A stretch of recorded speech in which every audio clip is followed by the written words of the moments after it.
E existem também interpretações da atual política do que seja a educação bilíngue.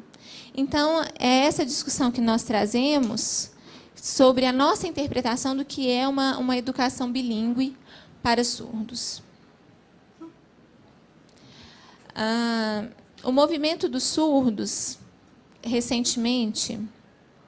É claro que o nosso movimento dos surdos pelos nossos direitos é um movimento histórico, lutamos pelo reconhecimento da lei da Libras, pela regulamentação, mas, neste ano, especificamente, com a ameaça do fechamento das escolas de surdos, nós intensificamos a nossa mobilização, principalmente por causa da ameaça do fechamento do Instituto Nacional de Educação dos Surdos, o INES, localizado no Rio de Janeiro. É o berço da língua de sinais, um orgulho da comunidade surda, um símbolo, da língua de sinais do Brasil. E, diante dessa ameaça, os surdos se mobilizaram e nós conseguimos fazer com que essa instituição se mantivesse aberta. Bom, e o movimento dos surdos, quem faz parte desse movimento? Quem são as nossas lideranças? São estudantes do Letras Libras. E eu fico muito emocionada ao dizer isso, porque essa turma do Letras Libras, a primeira turma de 2006, que aprendeu o que é, de fato, educação bilíngue, que teve acesso a um curso de qualidade que discutiu o que seria a língua de sinais como primeira língua, a língua portuguesa como segunda língua, as especificidades da educação bilíngue. Todas essas informações foram subsidiadas pelo curso de Letras Libras. E esse curso gerou não só professores, mas também lideranças que conduziram esse processo de mobilização no Brasil este ano. Essas lideranças perceberam que nós precisamos dessas escolas bilíngues e que, com a atual política, infelizmente, a educação bilíngue não pode ser, de fato, totalmente contemplada. Então, quem fala isso não é a Patrícia Rezende, mas os surdos brasileiros. A especificidade, então, dos surdos está... A especificidade das escolas bilíngues está... Então, por exemplo... nós temos várias disciplinas de línguas nas várias escolas. Espanhol, inglês. Nós temos, por exemplo, escolas... Desculpa. Retomando. Nas escolas comuns, que têm disciplinas de línguas, por exemplo, espanhol, inglês... Só porque elas têm essas disciplinas, elas são escolas bilíngues? Eu pergunto a vocês. Não. Não é porque numa escola existe uma disciplina de uma língua que ela é uma escola bilíngue.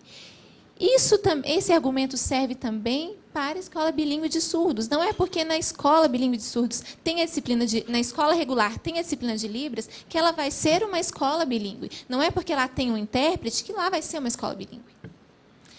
A escola então, não falamos de um ambiente preparado, de um ambiente adaptado. Nós queremos um ambiente rico linguisticamente, onde a língua de instrução seja a língua de sinais.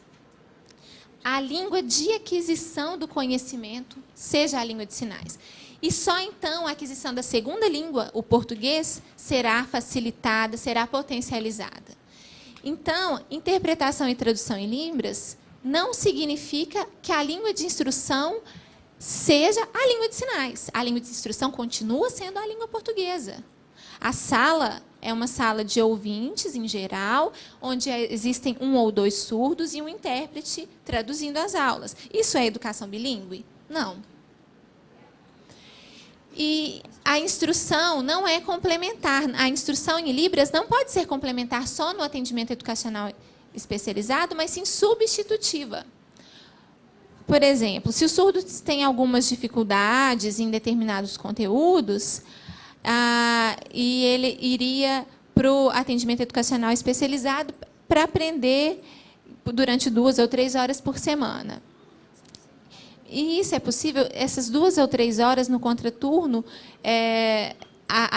o aprendizado em língua de sinais, se ao passo que se numa escola bilíngue, onde a língua de instrução fosse a língua de sinais, onde os professores ensinassem em língua de sinais, esse aprendizado seria potencializado e o atendimento educacional especializado seria para alguns casos mais raros.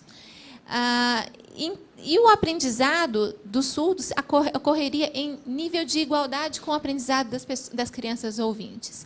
Então, existe uma diferença fundante, que é a diferença linguística, é a diferença da língua. É só essa a diferença.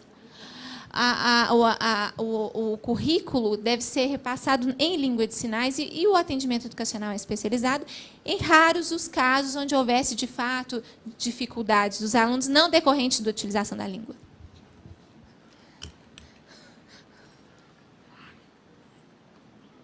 A intérprete também precisa de água.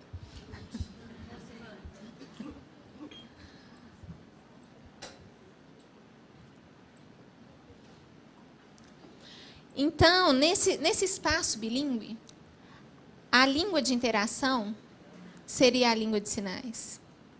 Então, como 1 ou 2 surdos em salas de outras crianças que não se comunicam em língua de sinais, que em geral se comunicam em português, como seria então essa interação?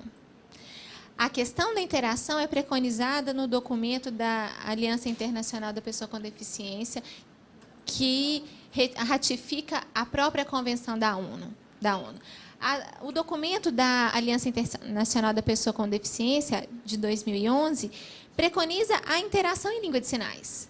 Se ela não interage na própria língua, ela é uma criança excluída. E então, a cultura surda estaria instituída por essa língua de sinais.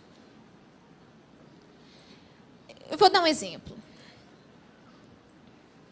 Eu, Patrícia Rezende, estudei, terminei os meus estudos, terminei o meu doutorado, fiz doutorado na Universidade Federal de Santa Catarina, e eu tive uma experiência muito diferente nos meus estudos. Numa sala de aula, havia um professor ouvinte, havia um intérprete, eu e uma outra colega surda, estudantes, nós duas de doutorado. E eu sempre cochilava nas aulas, mesmo com a presença do intérprete. Mas, com o professor surdo, ou então professor ouvinte bilíngue, com fluência em língua de sinais, e existiam ouvintes na sala também, todos fluentes em língua de sinais, a interação era absolutamente diferente. E o aprendizado também. E isso numa sala de doutorado, onde todos estudavam nesse nível. Imaginem as crianças surdas. Se eu tive se eu percebi essa diferença já na universidade, imagine na educação básica. Então, o aprendizado real não acontece se a língua de interação não é a língua de sinais. Nas escolas regulares, a língua de instrução é o português, não é a língua de sinais.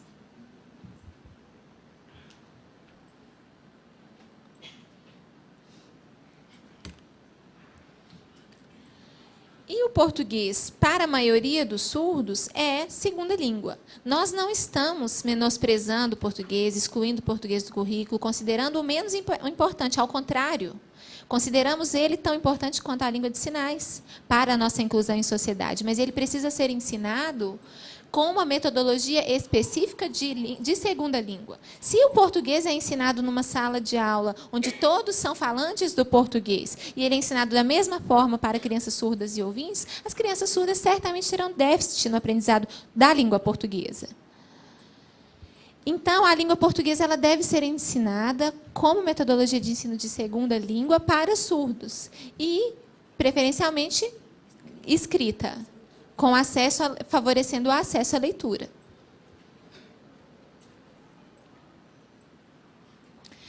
Dessa maneira, então, o movimento surdo fez uma carta-denúncia E a base da nossa denúncia é que nós consideramos o atual modelo de educação inclusiva excludente. De fato, excludente. Sim, de fato, excludente. Essa proposta de uma educação para todos, de colocar as crianças numa escola mais próxima de casa, infelizmente, para os surdos, não é a melhor proposta. É impossível que seja a melhor proposta. Por quê? Porque existem 1, 2 ou 3 surdos no mesmo bairro. Por que não criar unidades polo, escolas polo, para o atendimento dessas crianças?